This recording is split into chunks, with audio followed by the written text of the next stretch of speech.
अव्वल एक छोटी सी बस्ती और एक परेशान माँ कहानी का आगाज एक छोटे से गांव नूराबाद से होता है।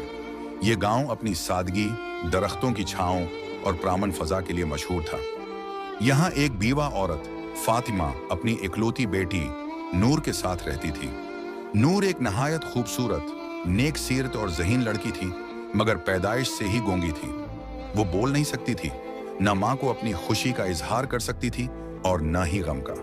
फातिमा बीबी ने अपनी जिंदगी का हर लम्हा बेटी की खिदमत में गुजार दिया।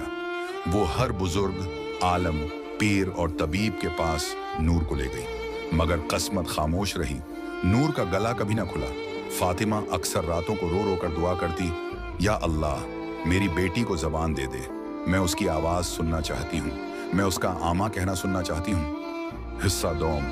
बगदाद की खबर। एक दिन गांव में एक मुसाफिर आया।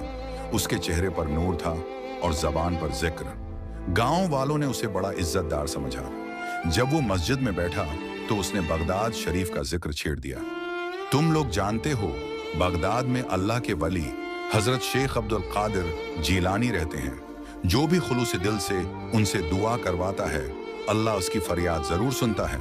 फातिमा बीबी ने फौरन दिल में ठान लिया, अगर बगदाद ही मेरी बेटी का इलाज है तो मैं जरूर वहां जाऊंगी, चाहे कुछ भी हो जाए।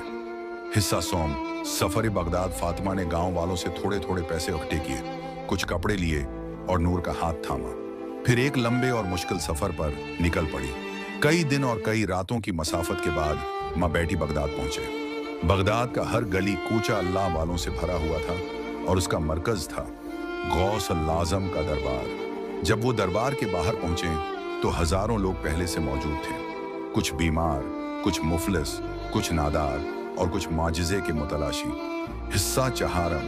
गौस पाक की बारगाह में हाजिरी। फातिमा ने दरबार के खादिम से अर्ज की, मैं एक माँ हूँ, मेरी बेटी गोंगी है, मैं सिर्फ एक बार हजरत गौस पाक के कदमों में बैठकर दुआ मांगना चाहती हूँ। खादिम ने रहम खाकर उन्हें अंदर जाने दिया। गौस अल-आज़म ने दूर से ही फातिमा को देखा और नूर पर एक निगाह विलायत डाली। वो मुस्कुराए और फरमाया, बेटी, तुम अल्लाह पर यकीन रखती हो? फातिमा ने आंखों में आंसू लिए कहा, मेरा सारा यकीन, मेरा सारा ईमान, मेरी सारी उम्मीद बस अल्लाह से है। हजरत गौस अल-आज़म ने नूर की तरफ देखा और कहा, बेटी, अल्लाह कहो। उस लम्हे नूर का पूरा बदन लर्ज उठा, उसकी आंखों में चमक आई और जैसे जबान की गिरह खुल गई। वो कपकपाते होंठों से बोली, अल्लाह। पूरी महफिल में सन्नाटा छा गया। फिर शौर मच गया, सुभान अल्लाह, करामत हुई, करामत हुई। फातिमा माँ ने बेटी को गले लगाकर चीख मारी,